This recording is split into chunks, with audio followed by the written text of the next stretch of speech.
Hey, how do I get your place again? Okay, thanks. Let it be so gay. Let me out.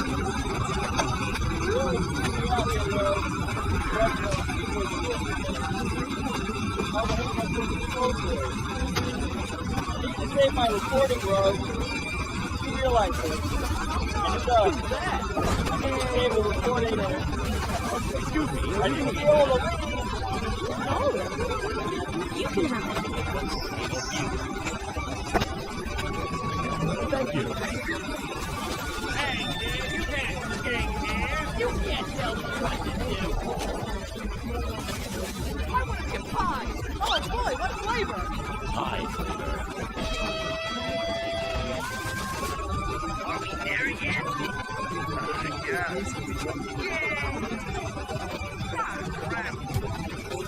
How did I get here?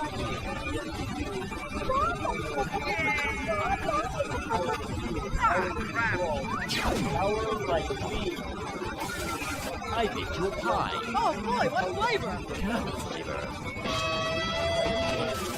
Who parked their car on my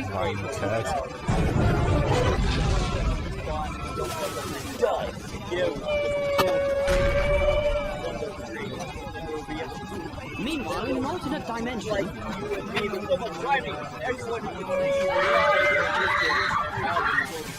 ever get tired of being drawing? Me neither. Drawing.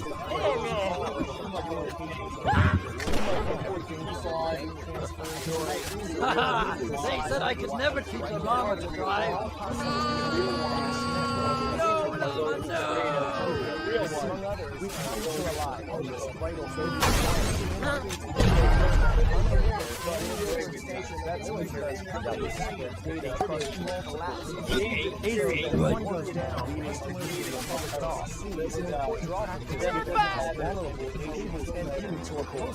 Since then, Russia has launched a series of accidental or intentional damage from fishing nets.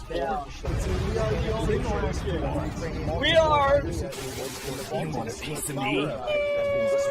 Well, here you go. Officials have launched an operation. Have you seen the baby? No, I think he got outside. Suspect intentional attacks. It's where Russia operates on the Black Sea coordination with border guards from the official channels. And Nick Robertson shows us how these cables work and just how vulnerable they can be. Let's see. The NATO military has increased its presence in the sky and the clouds. The reality is it lies deep below the ocean. Sir, you appear to have a very severe case of Alliance has stayed up its maritime cooperation. Hundreds across the ocean connecting countries with each other.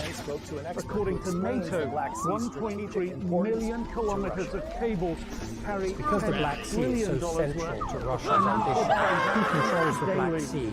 Then one of the key questions as to who is the key player in 21st modern undersea data cables. From the point of view of Russia, the Black Sea has been most important strategically because it brings together three distinct security regions. To the north, you have Russia and the wider steppes of Eurasia. To the south, you've had Turkey and the whole Mediterranean region.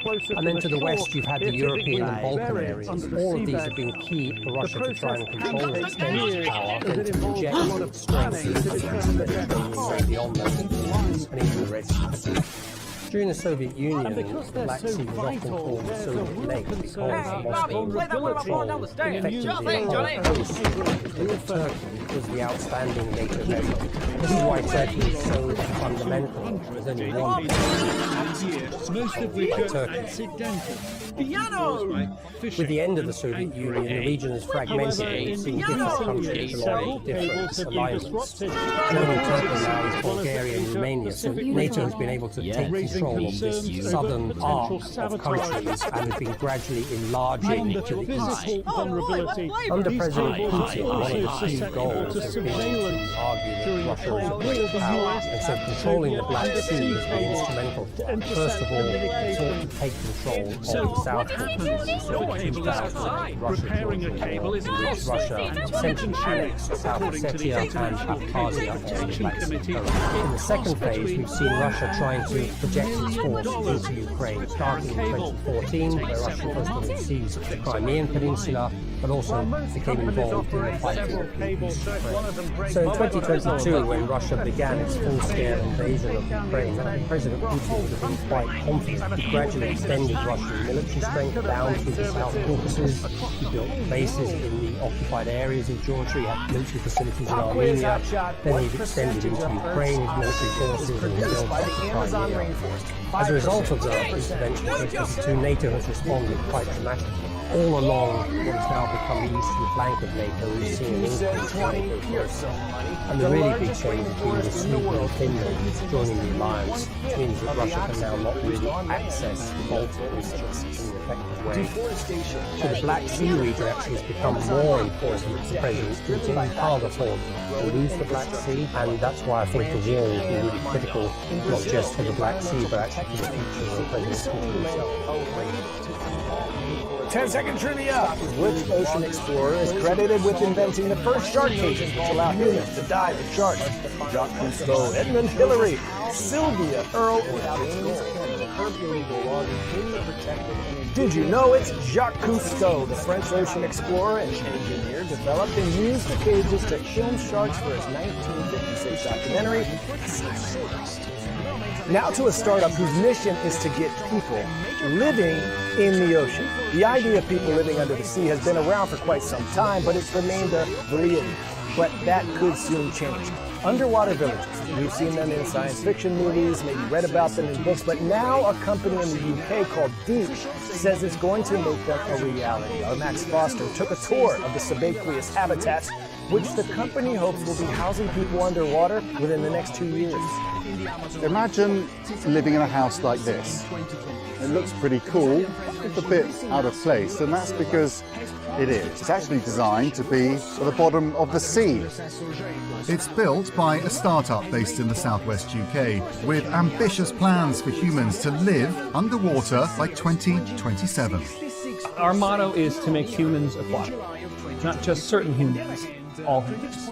So we know all this stuff about our solar system and beyond, but we don't know what's on the bottom of our own oceans. I want to go live there so I can learn. Jacques Cousteau's 1962 continental shelf system was one of the first experiments in underwater living environments. But Deep's ambitions are on another scale. Their main focus is to facilitate scientific research, aiming for people to live and work around 200 meters down for 28 days at a time. The designs for their larger Sentinel model include bedrooms, flushing toilets, and even hot showers. But there's one big question that came straight to my mind. What if there's a leak? Yeah.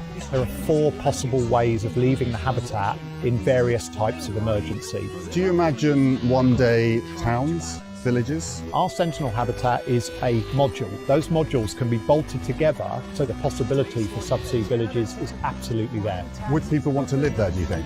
I would, absolutely. To make the enormous parts required for the system, the company's developed a technique using welders on robotic arms. The parts are built one layer of steel at a time. Every other breath we take is thanks to oxygen produced by the ocean. The ocean is a major carbon sink. Our goal is to help understand that and all of the other myriad ways that the ocean benefits us all, whether we recognize it or not.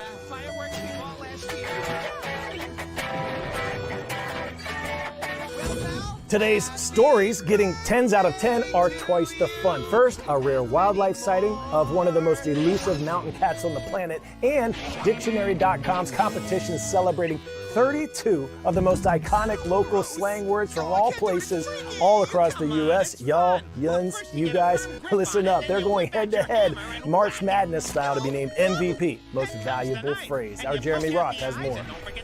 Amazing footage captured in snowy northern Pakistan shows a rarely seen grouping of 4 snow leopards. The photographer who captured the stunning video says snow leopards are nicknamed ghosts of the mountains because they are hardly ever seen. He says it took him a week of tracking before finally capturing a precious look at this amazing group of leopards. Yes, a group of leopards is called a leap. The other day would be our word of the day, Yeah, the stupid vacuum's clogged up. That looks like we gotta get a new one. No, let me fix it. Now this I gotta see. I fixed it and gave it a super duper overhaul.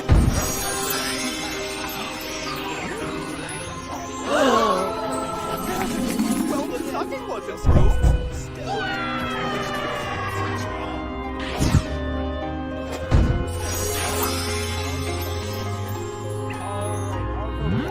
Hey, paisans, you're looking at the spectacular Superfly Spider Dog. I got Superfly powers that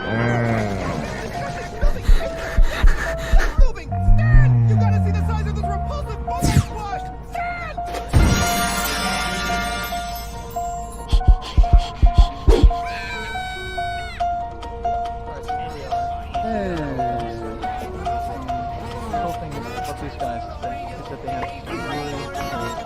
Subscribe and get a notification every time we